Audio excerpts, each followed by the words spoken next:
എല്ലാവർക്കും നമസ്കാരം. ഇന്ന് ചൊവ്വാഴ്ച, ചൊവ്വ അഥവാ കുജൻ എന്ന ദേവനെ പ്രാർത്ഥിക്കേണ്ടതായിട്ടുള്ള ദിവസമാണ്.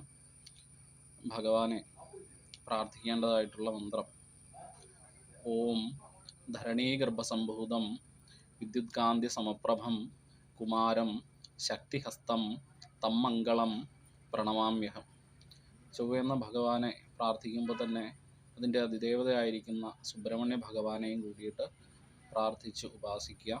നമ്മുടെ ജീവിതത്തിലുള്ള സർവ്വവിധമായിരിക്കുന്ന ദോഷദുരിതങ്ങളും നീങ്ങി സർവൈശ്വര്യങ്ങളും ഭഗവാന്റെ അനുഗ്രഹത്താൽ എല്ലാവർക്കും ഉണ്ടാവും. എല്ലാവർക്കും ഭഗവാന്റെ അനുഗ്രഹത്തിൻ്റെ മാഹാത്മ്യം മനസ്സിലാവുന്നതിന് വേണ്ടി ഓം ധരണീഗർഭസംഭൂതം വിദ്യുത്കാന്തി സമപ്രഭം കുമാരം ശക്തിഹസ്തം തം മംഗളം പ്രണമാമ്യഹം എന്നുള്ള പ്രാർത്ഥന നന്നായിട്ട് ജപിച്ച് പ്രാർത്ഥിക്കുക. ശുഭദിനം.